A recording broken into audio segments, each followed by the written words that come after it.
Voy a presentarles a Gabriel Prieto.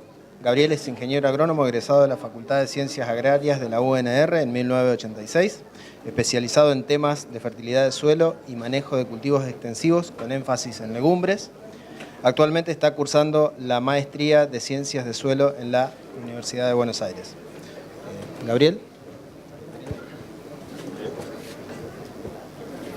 Hola, buenas tardes a todos. Agradecerle a Presid por la invitación. Vamos a ver si encontramos la tecla. Perfecto. El título es tiempo de arvejas y el interrogante es: ¿y si la pintamos de amarillo? ¿Por qué es tiempo de arvejas? Ese es el área de arvejas que habitualmente nosotros relevamos en el sudeste de Santa Fe y nordeste de Buenos Aires. Abarcamos más o menos unas 1.080.000 hectáreas, hacemos transectas y estimamos visualmente el área de cultivos de invierno en general. Lo primero que vemos es que en la campaña 2016 respecto de 2015 el trigo creció muchísimo. Representa el 59% de lo que está sembrado en el invierno. Las recorridas estas las hacemos para el mes de octubre, porque es cuando podemos diferenciar claramente un cultivo de trigo de un cultivo de cebada desde el auto.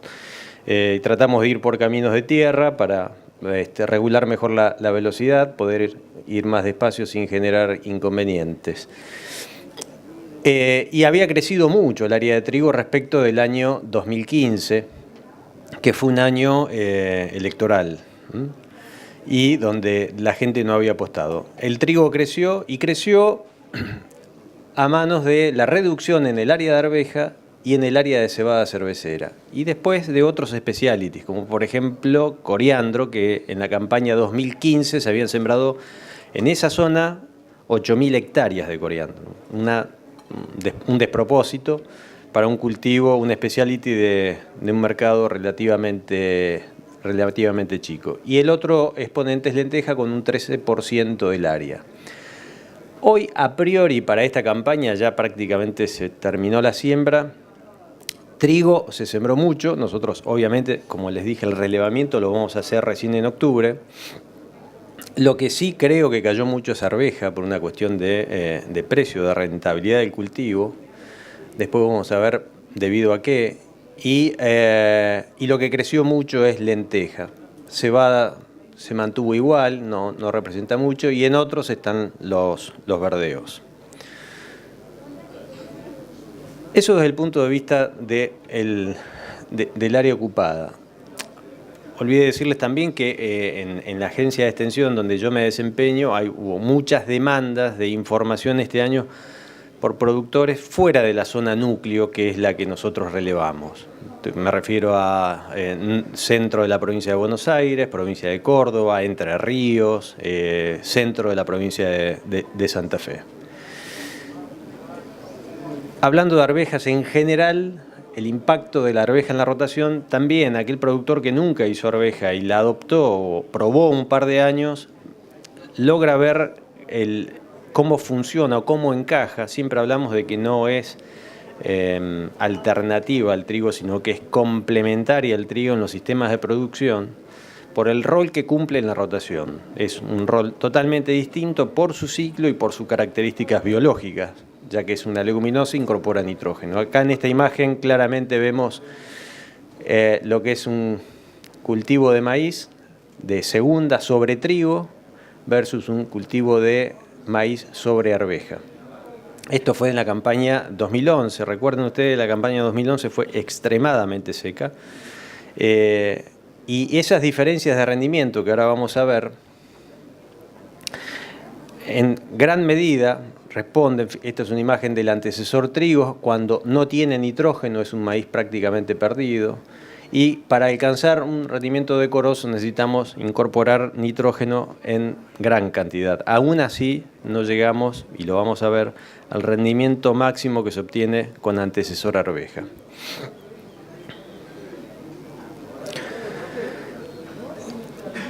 Esta es una información originada de la red de ensayos de INTA Oliveros de maíces de segunda.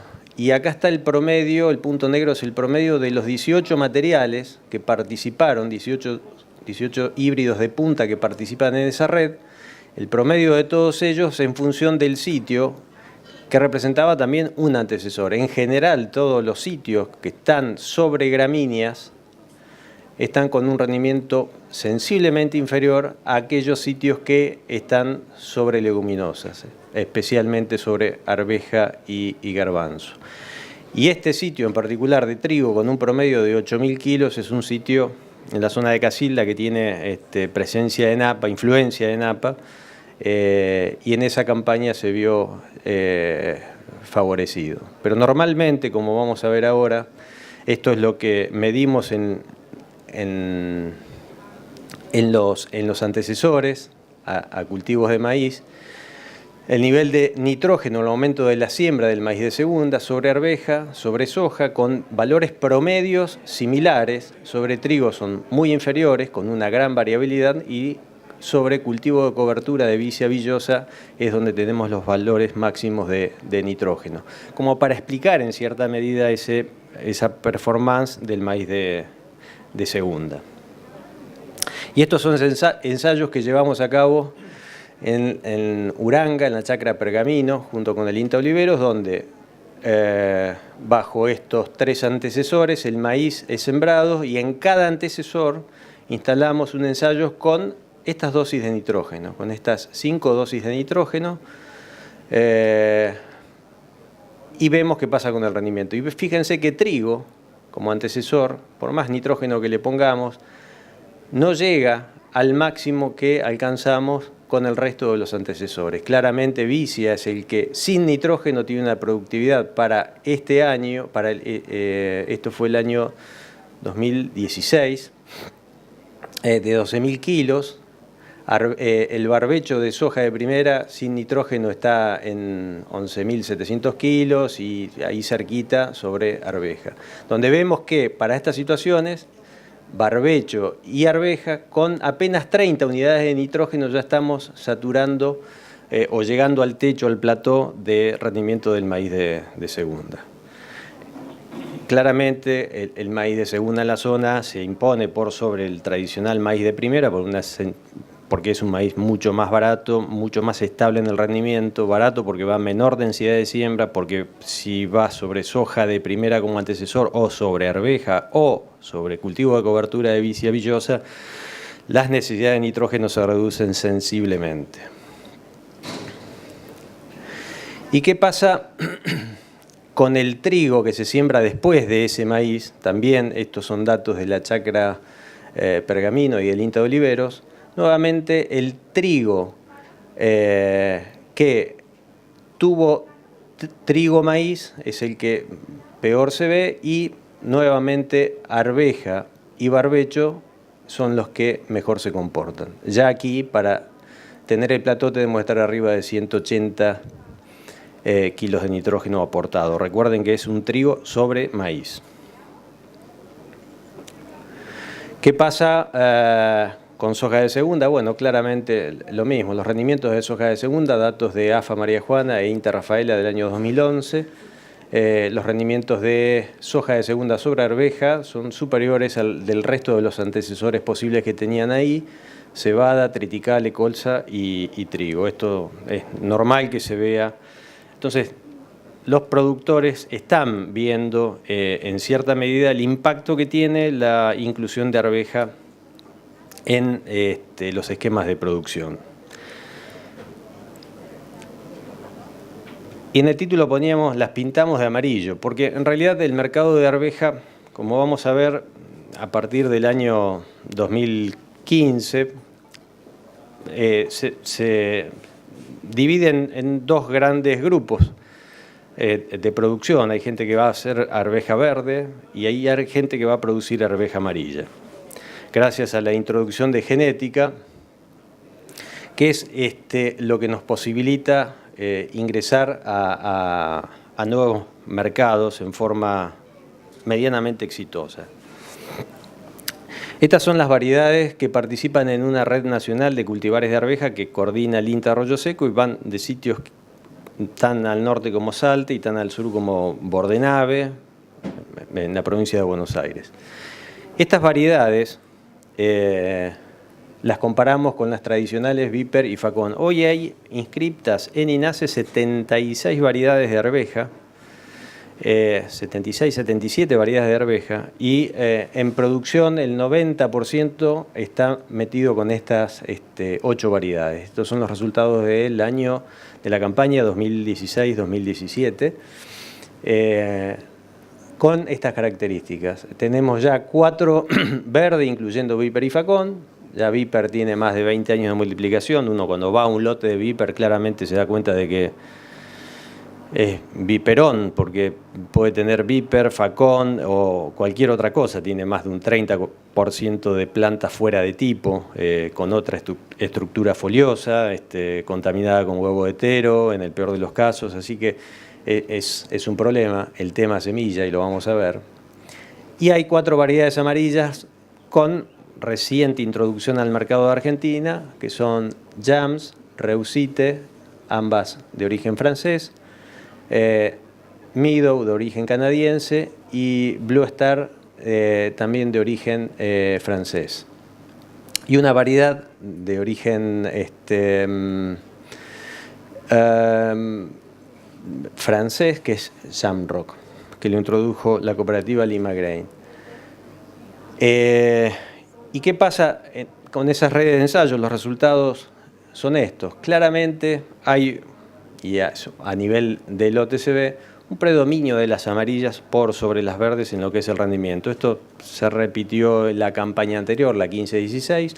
Esto es promedio de cada punto amarillo, es el rendimiento promedio de la variedad en 14 localidades. En cada una de esas localidades se hicieron 3 repeticiones por variedad y ese es el rendimiento y la dispersión de datos que tenemos. Pero la tendencia claramente marca que las amarillas tienen un rendimiento superador respecto de las variedades verdes. En gran medida también dentro de los componentes de rendimiento, eso está dado por el mayor peso de semillas que tienen las variedades amarillas, son de mayor tamaño, lo cual tiene también implicancias al momento de la siembra porque hay que comprar más semilla para sembrar 1 hectárea, más inoculante, etcétera, etcétera.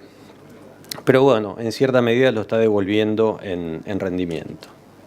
Otra característica muy interesante que aporta las nuevas variedades es el porte a cosecha. Esto lo vemos todos los años. Esto es Facón, una variedad foliosa, la única foliosa de toda esa red. Y estas son las nuevas variedades, no están identificadas allí, pero son todas semiáfilas, donde cambia totalmente la estructura del canopeo del cultivo. Sin embargo, dentro de las semiáfilas, que son todas estas, hay un gradiente, una diferencia entre ellas. Y eso está rankeado, tenemos medido por lo menos las variedades comerciales, eso están los datos publicados de la red, cuáles son las que mejor porte a cosecha tienen. Y eso tiene implicancias también a la hora de la cosecha y de la calidad del grano que se cosecha, porque cuanto más despegado del suelo esté, menos tierra entra en la cosechadora, más fácil es la cosecha, más rápida, con menos dificultades, con menos inconvenientes. Y el producto es mucho mejor. Así que hoy, desde el punto de vista de genética, tenemos alternativas de sobra, diría yo, para lo que se está sembrando actualmente en Argentina.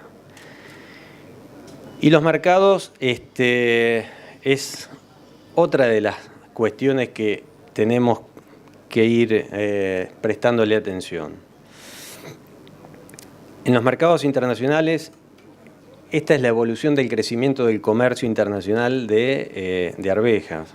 No estamos hablando de trigo, de soja, que tienen volúmenes realmente muy altos. Estamos hablando de una especie que tiene entre 4 y 5 millones de toneladas de comercio mundial. Argentina el año pasado exportó 90.000 toneladas, nada más. Y este numerito que está abajo está indicando la tasa de crecimiento anual que tiene ese comercio mundial. Prácticamente el equivalente a toda la exportación de Argentina. Es lo que crece por año el mercado mundial.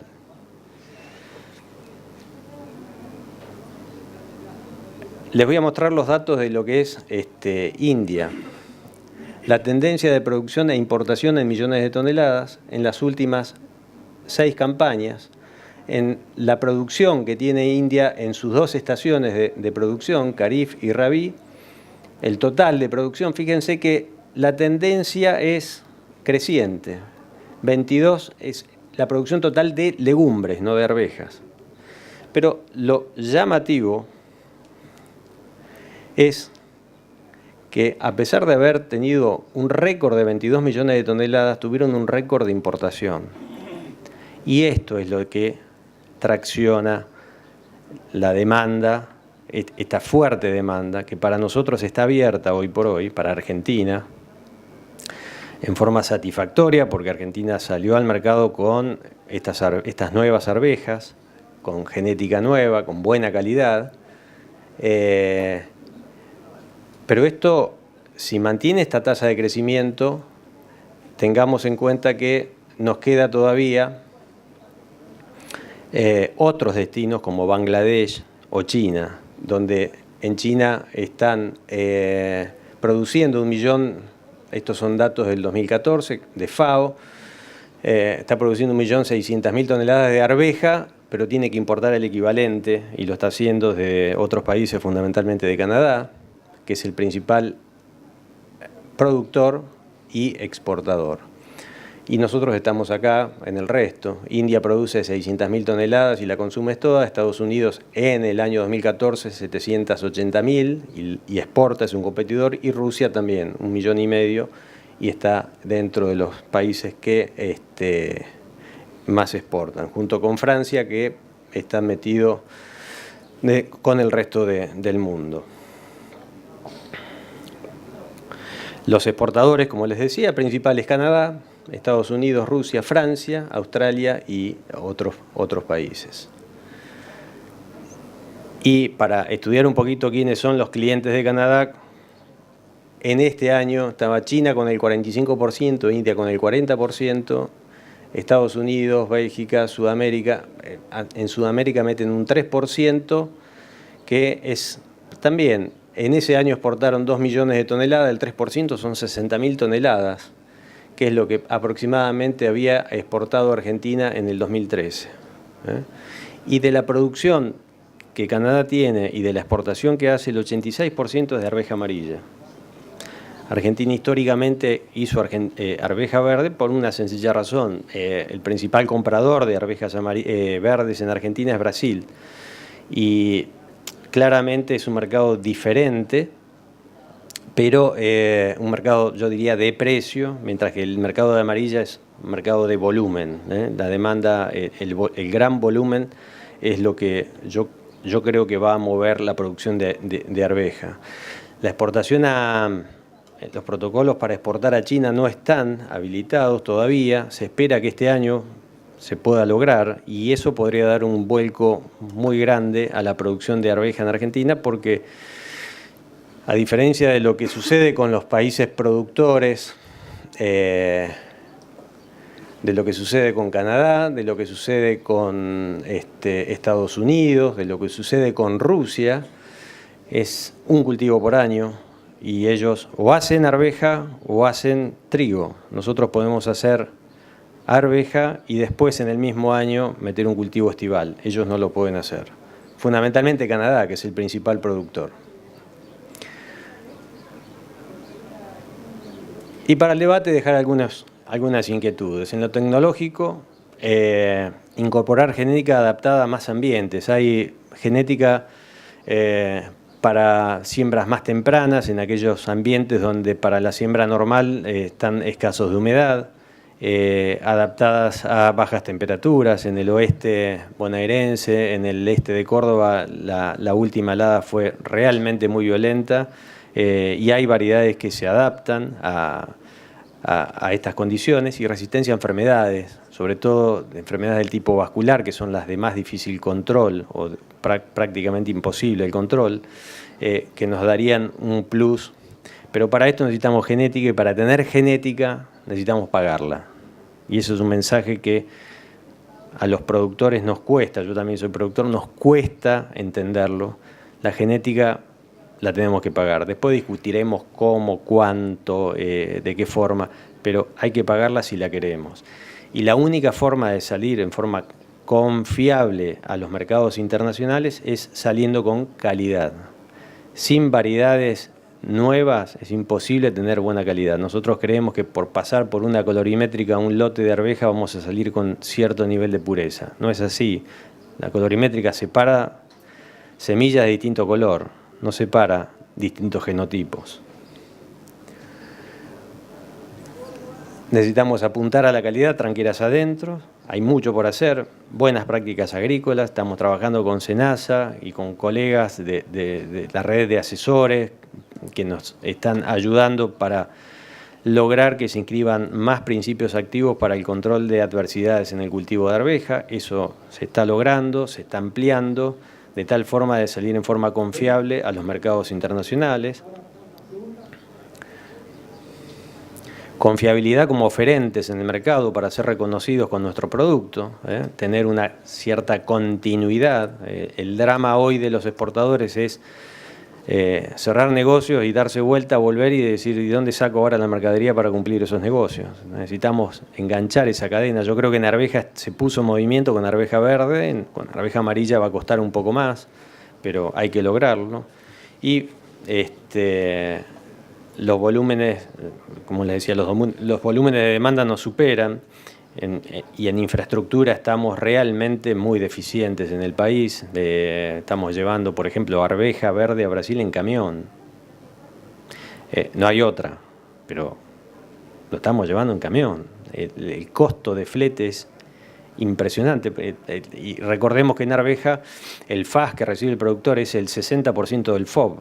Cuando en soja es el FAS prácticamente menos retenciones, el 95% del FOB. Así que, bueno, yo aquí dejo el espacio ya para las preguntas. Muchas gracias, Gabriel. Bueno, abrimos un espacio de preguntas. ¿Quién quiere hacer una primera pregunta?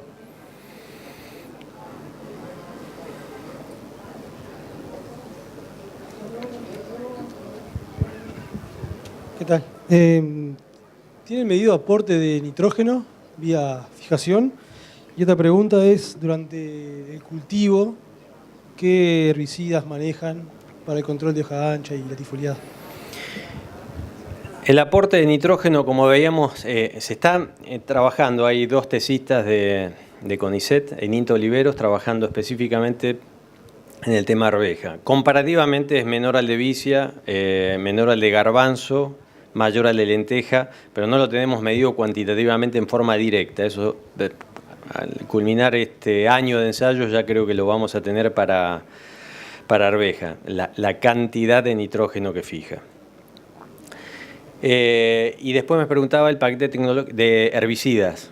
Bueno, hoy arveja tiene 5 o 6 principios activos registrados como herbicidas. Yo te diría que el 90% es imacetapir, lo que se está haciendo, con algo de triazina, como es metribuzin, y hoy por hoy no te puedo decir más que eso. Hay otros productos que están trabajando como barbecho, que se pueden utilizar con suficiente antelación. De todos los productos que tienen registro hoy, ya te digo, el 80-90% se los llevan 2 principios activos que son imacetapir y el imacetapir representa el 90% de los casos y el resto es metribuzin. Históricamente se usaba trifluralina, pero requería remoción de suelo, y después había otro principio activo que es la fluorocloridona. El Herbadox, es el pendimetalin, es otro de los principios activos que se usaba cuando había remoción de suelo, ya no en siembra directa. Acá, buenas tardes. A ver, yo no soy productor de arveja, pero creo que es una alternativa muy interesante. En caso de arrancar vos hoy, ¿qué recomendarías? ¿Largar con arveja verde o con arveja amarilla? Yo creo que en la medida en que no tengamos buena genética o genética nueva, que Brasil no arranque. Hoy en el mercado internacional nuevamente la arveja amarilla está valiendo algo más que la verde, pero eso es coyuntural. Lo que sí te puedo aconsejar es que si vas a arrancar, arranques con un cultivo que menos dolores de cabeza te traiga, buscaría una variedad de buen porte y dentro de lo que es amarillo-verde arrancaría por amarilla porque tiene, yo creo, más fluidez comercial de lo que tiene la verde. Es un mercado que no te va a encandilar desde el punto de vista de los precios. La verde probablemente sí, pero necesitamos que los compradores estén económicamente bien como para pagarlo, cosa que hoy no sucede. Yo creo que la eficiencia desde el punto de vista productivo, desde el punto de vista de la calidad, incluso es más fácil sacar buena calidad con una arveja amarilla que con una arveja verde. Una arveja verde tiene que sacar una arveja que no esté descolorida, que no se blanquee. Estamos cosechando en noviembre, que puede llegar a ser muy húmedo, muy llovedor, podés perder mucha calidad por el tema de color. Y hoy no hay una pureza genética, salvo Facón, que hubo semilla original hasta hace pocos años, que te garantice el logro de la obtención de una buena mercadería. Yo arrancaría con amarilla, sin duda. ¿Alguna otra pregunta? Vamos por acá atrás. Por el tema de la cosecha. ¿Usted recomienda hacer desecante que desecante o para unificar, digamos, un lote que no sea tan parejo? Sobre todo en arveja verde, donde la exigencia de calidad es importante. Tener la arveja 3 o 4 días en el campo adicionales a lo que lo tendría si yo hago desecante.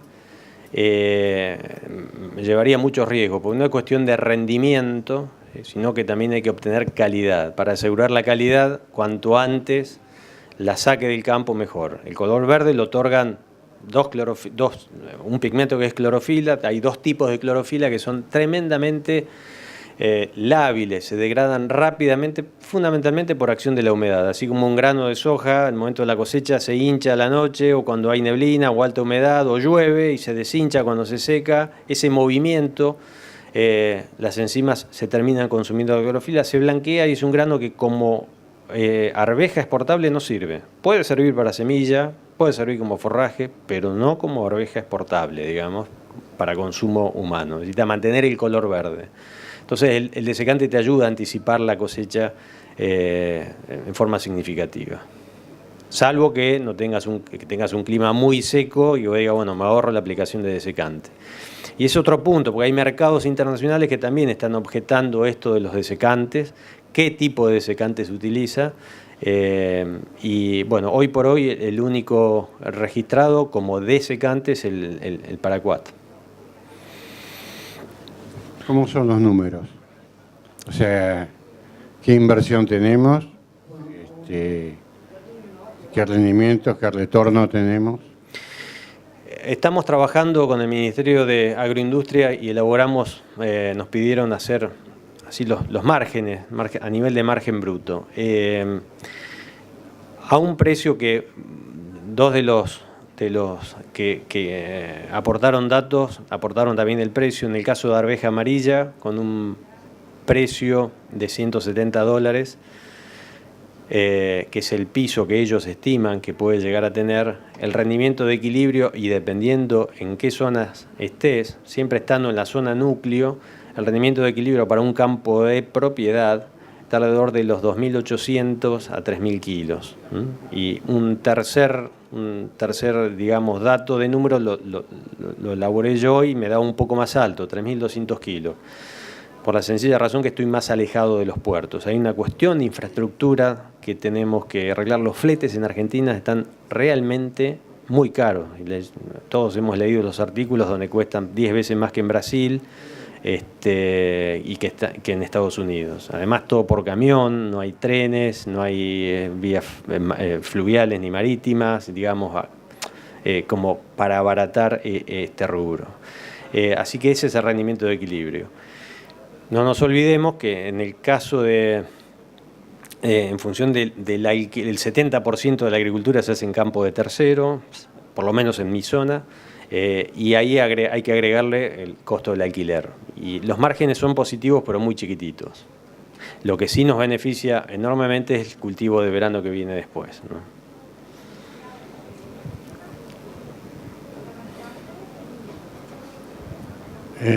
Comportamiento, requerimiento hídrico de la arveja frente a un cultivo invernal. Bastante menor. El consumo de agua de arveja, también eso está medido tanto en la Chácara Presid como por el ingeniero José Andriani de INTA Oliveros. El consumo, porque es un cultivo primero de ciclo corto, se siembra en julio, estamos cosechando en noviembre, o sea, consume menos agua que un trigo de ciclo corto.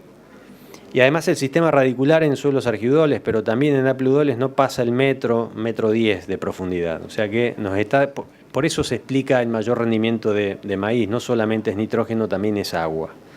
Y el mayor rendimiento de soja.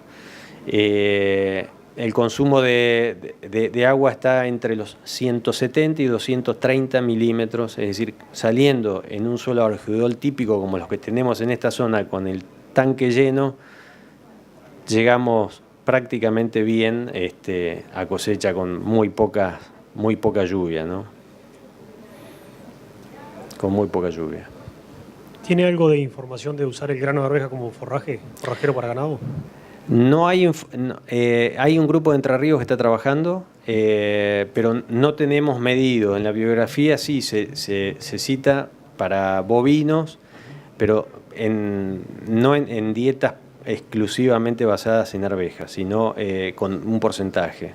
Pues, si bien no tiene factores antinutricionales como soja, tienen algunos alcaloides que pueden estar alterando el proceso de digestión. En cerdo sí, se lo utiliza normalmente sin mayores inconvenientes, y en aves también. Pero en bovinos tiene una limitación, no más del 20 o 30%, y eso es información de Canadá. Bien. Hola, te quería preguntar qué variedad tenés identificada como más tolerante al frío y si la tenés probada en el sudeste de Buenos Aires. En el sudeste de Buenos Aires o en el sur de Buenos Aires hay 3 sitios. Uno está en Balcarce, el otro está en Barrow y el otro está en Bordenave.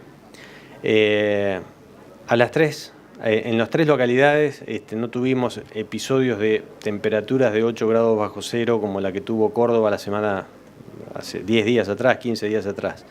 Lo mismo, incluso Santiago del Estero, con unos problemas de heladas realmente muy grandes.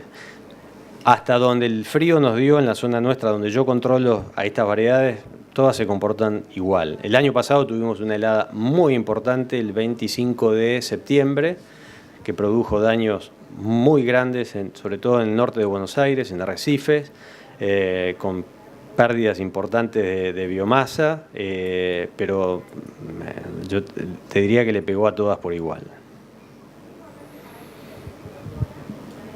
Bueno, muchas gracias, Gabriel. Les agradezco a ustedes también por la presencia, y cualquier consulta que haya quedado, Gabriel está disponible para otras consultas.